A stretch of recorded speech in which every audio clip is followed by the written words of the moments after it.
Go back to the Bible, you find what has been will be again. What has been done will be done again. There's nothing new under the sun. We think that we have the leading edge in technology. We are the apex of the world's civilizations, but I don't think this is true. More and more, despite the foot dragging and naysaying by archaeologists and historians and everything else, we are more and more coming to learn that apparently at one point there was a planet-wide, highly technical civilization on this planet. And something happened, war and or geophysical changes, or both. And what we think of as our history, beginning with the Sumerians, coming up to the Egyptians, Babylonians, and then all up to the Greeks, Romans, Western civilization, of course, is what we're primarily talking about. That is nothing but the remnants of an earlier prehistoric civilization. The evidence is everywhere. The round balls of Guatemala, the pyramids all over the world, in China, in South America, Central America, Egypt.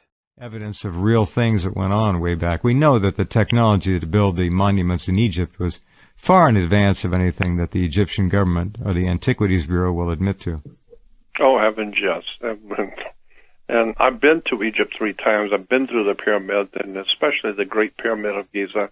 It's just ludicrous on the face of it to imply that humans built that. I mean, it is quite literally foolish in polite company to talk about humans building that pyramid. Right.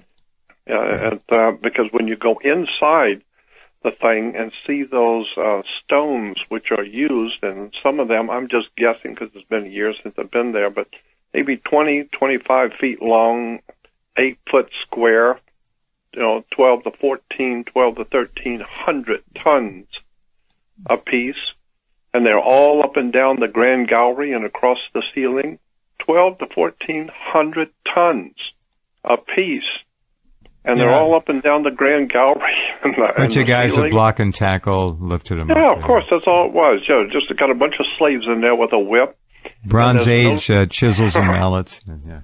Incredible. And probably that's another thing. The one thing that really shocked me when I was in Egypt is to see in the temples, everywhere you go, the stones in the temples are flawlessly true, squared, and the surface is like a mirror surface. You're looking at these stones, and you can see your reflection like in a mirror because it's absolutely flawlessly true.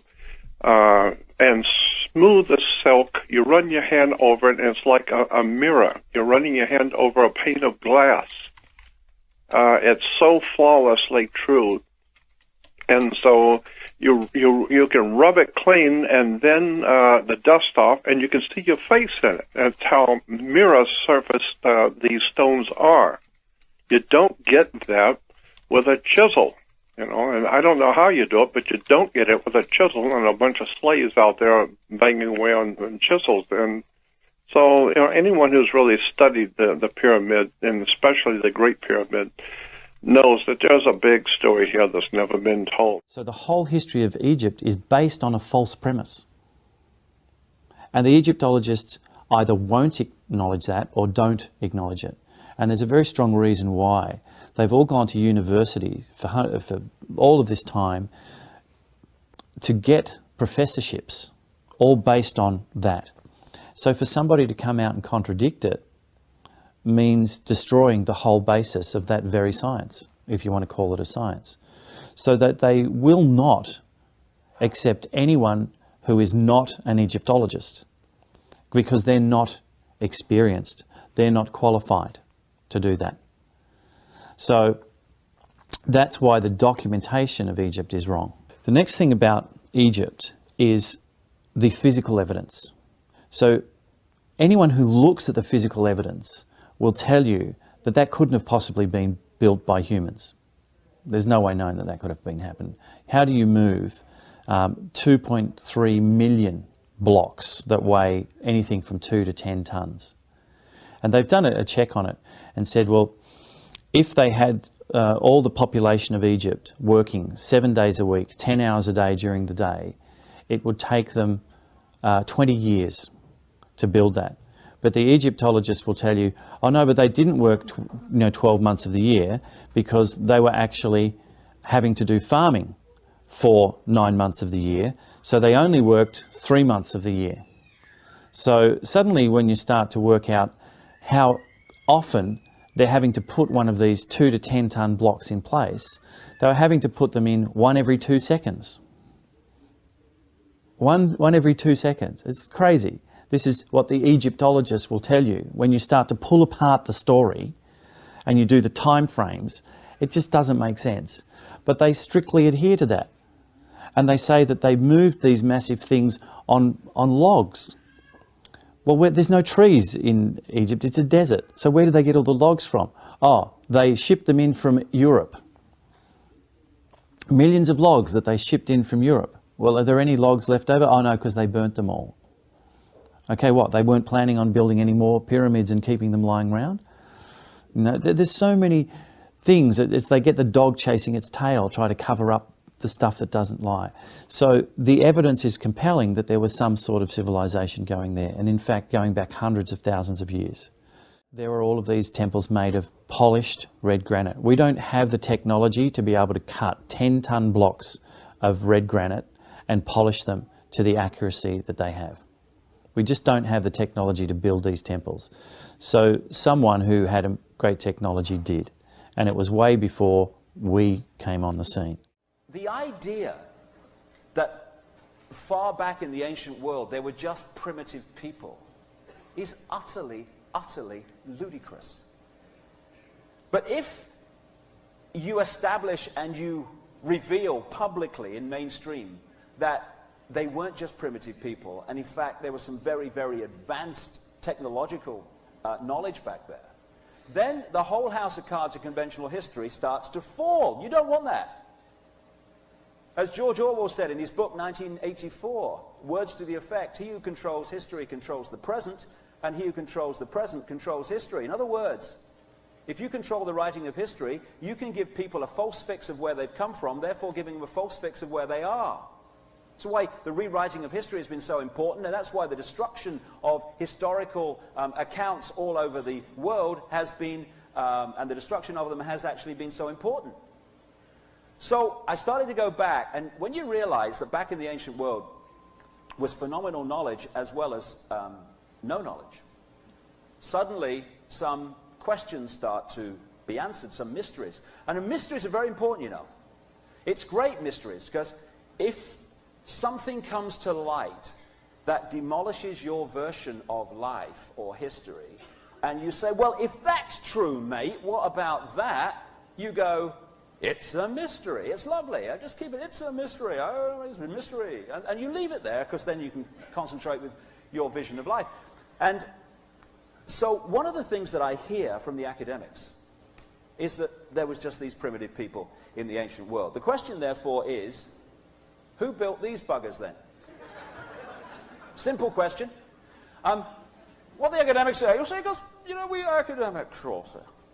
We academics at universities like Cambridge and Oxford and British Columbia, you know, we're very, very clever, you know, very bright indeed, very bright. And we've had a discussion, you'll say, and we've come to the conclusion, you see, that these pyramids were built like this, you'll say. These pyramid things, you'll say. What they did, you'll say, is they built these ramps, you'll say. No, I'm not kidding. They built these ramps, you'll say. I know they had to use as much stone to build the ramps as they did the pyramids, but we don't go into that because it gets a bit complicated. They built these ramps, you'll say, and then they pushed their stones, their little stones, yes, 270 tons, some of them, quite right, up their ramps, you'll say, and they built their pyramids. Very clever, but very primitive, right? There is enough stone staring at you to build 30 Empire State Buildings. There is enough stone to build a wall around the entire perimeter of France, which is a friggin' big country. There's enough, or the stone in the Great Pyramid weighs around 6.5 million tons. The idea that primitive people built that is off the flippin' planet.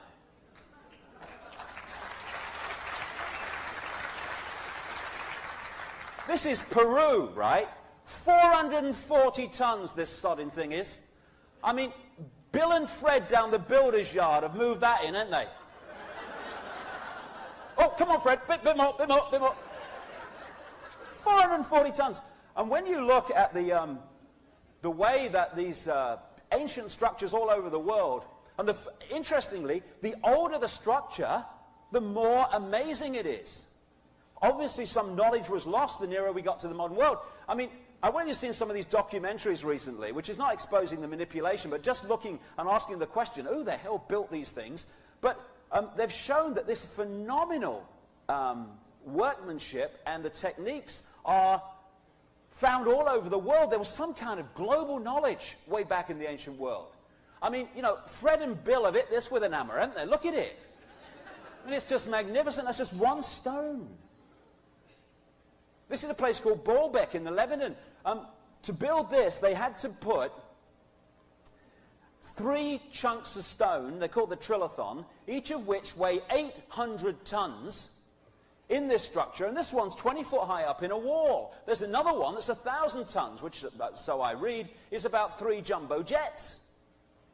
Primitive people did this. When you keep going through, this is, if it bloody changes. Someone sent me this. This is from a temple in Egypt, an ancient piece of artwork.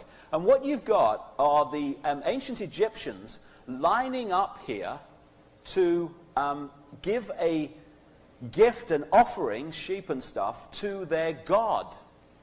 And when you get to the end of the line and you see what the god looks like, well, it's kind of very strange. It's not what you think the god would look like. And when I started scanning around, there's not that many absolutely literal depictions of reptilian figures, reptilian gods, but there are some. What Credo Mutwa told me is that the Chitahuri, which incidentally in Black African translates as the children of the serpent, the children of the python, which is what they call these bloodlines. He said because they were reptilian, they said, as I said earlier, never depict us as we really look. So the symbolism of the snake, the symbolism of the serpent became depictions of the gods, but you can find some. What's the proof of that? Is there any proof that any ancient advanced civilization was ever on Earth at any point in the dim or distant past? Yes, yes. The megalithic structures out there, the pyramids, Tiwanaku, Baalbek, Teotihuacan, Stonehenge, you name it, a couple of dozen of them. All of those are impossible for human beings to recreate today. And yet we are told in another one of these great fantasies that they were somehow created by people in ancient times, ancient Egyptians or ancient Sumerians or anybody. Somehow or other they did it. And it's just absolute malarkey. Impossible. Now, next slide. Some Egyptian scholars tried to prove it by getting down in with some pink granite here and wailing away with some stones for a few hours and tore their hands up and walked out of there saying, well, you know, we couldn't make much of a dent in it, but boy, you know, those old folks, they sure had a lot of time on their hands, and somehow they figured out a way to do it. Wouldn't give an inch after this. Wouldn't give an inch. It's ridiculous. Now, here's the stone they're working on. Next slide. Some of you may have seen this. This is an ancient 1,170-ton obelisk lies unfinished at the Aswan quarry. A crack rendered the stone unusable. It's pink granite. They were making it into an obelisk like the one you saw in Alan's slides. Okay? It's about 100 feet long. It's about 12 feet wide, 12 feet deep on the side. Imagine the Washington Monument just squared off. And it's pretty much done. But now let's move this from the Stone Age. Let's move it through the age of copper, because copper wouldn't make a dent in that. And let's move it into the Bronze Age. Bronze will chip on it. Bronze will take a little bit of it out. Now, let's put our bronze chisels or hatchets or whatever in the hands of some guys and get them down in this crack and put them to work. How do you think they're going to fare in there? Pretty tight fit. Plastic Man might have a tough time up in there. But the point is, they've got it pretty much done. They're working on the spire here.